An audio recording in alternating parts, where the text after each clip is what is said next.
Hello friends, welcome to my channel postal study Adda. आज हम postal assistant सॉटिक assistant 2025 का जो एग्ज़ाम होने वाला है उनके कुछ इंपॉर्टेंट एमसीक्यू करेंगे और ये एग्ज़ाम के लिए बहुत ही महत्वपूर्ण है। तो आज सीरीज 1 लेकर आए हैं, ठीक है। तो पहला क्वेश्चन है, what is the headquarter of UPU. तो यूपीयू का फुल फॉर्म क्या है? यूपीयू का फुल फॉर्म है यूनिवर्सल पोस्टल यूनियन, ठीक है।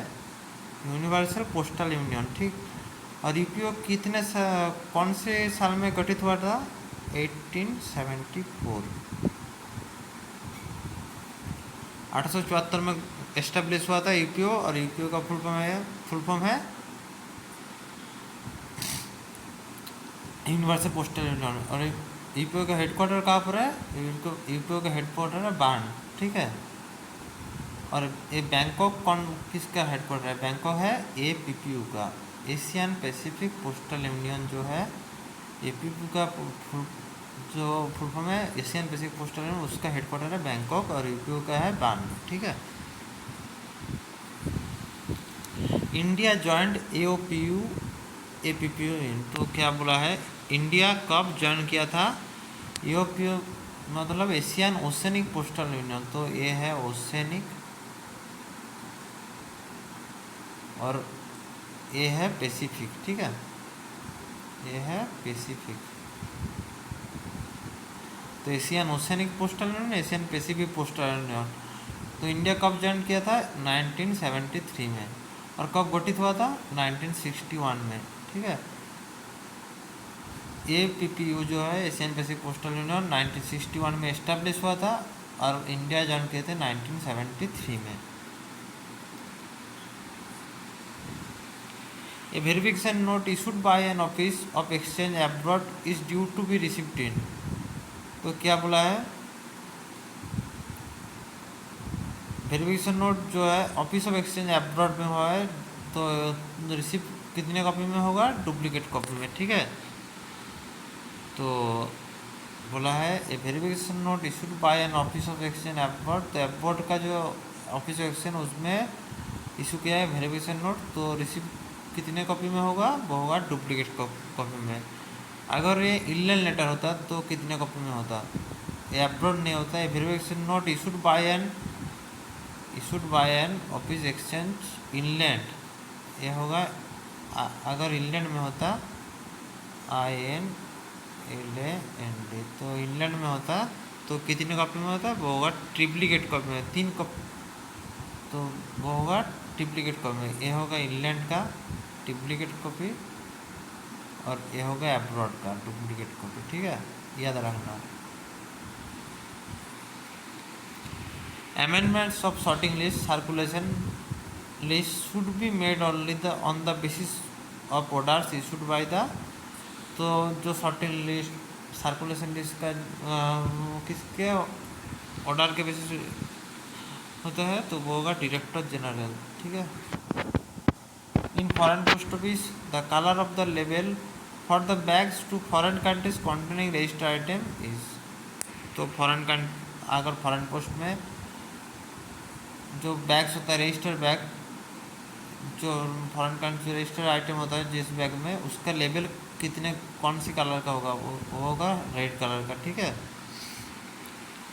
In foreign post the colour of the label of bags containing ordinary items letter and post card is.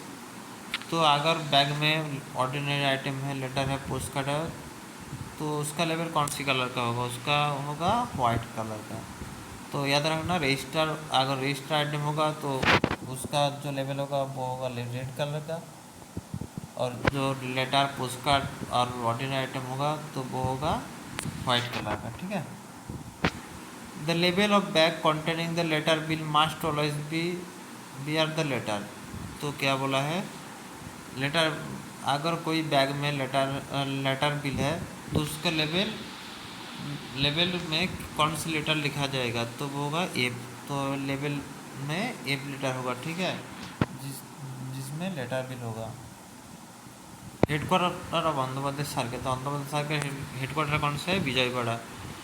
तो Andhra Pradesh circle का जो हेडक्वार्टर है वो है विजयवाड़ा। और हैदराबाद का जो है वो है तेलंगाना, ठीक है। The facility of pre payment of postage in cash is available for.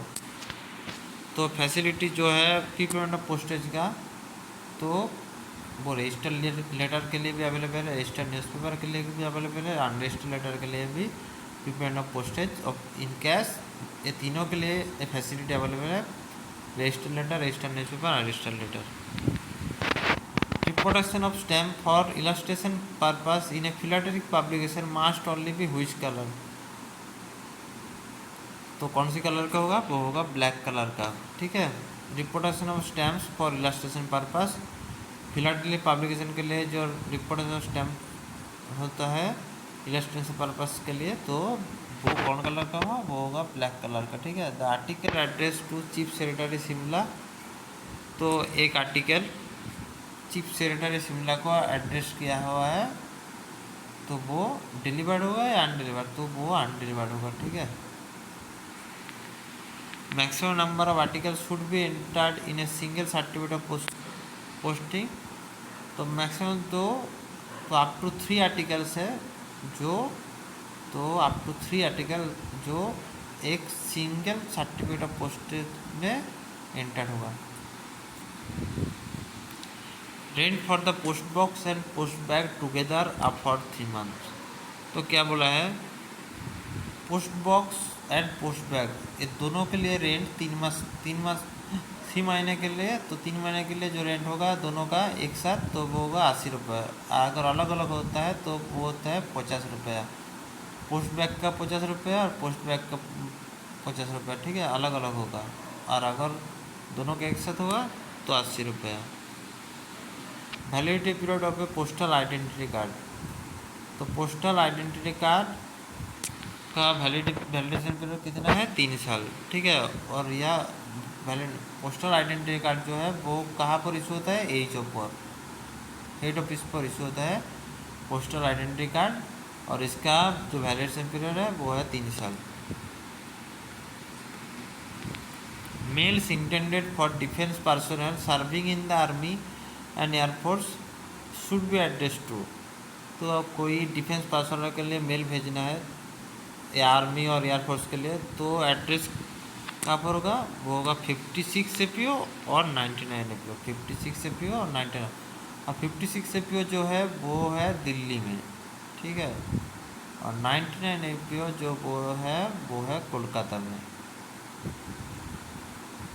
याद रखना। तो 56 जो है वो है दिल्ली में, 99 APO जो है वो है कोलकाता में, ये दोनों एड्रेस, तो आंसर है ऑप्शन सी, आइदर ए और बी, ये दोनों में एड्रेस कर सकते हैं। तो फ्रेंड्स सीरीज 2 जल्द लेकर आएंगे। Thanks for watching, please subscribe.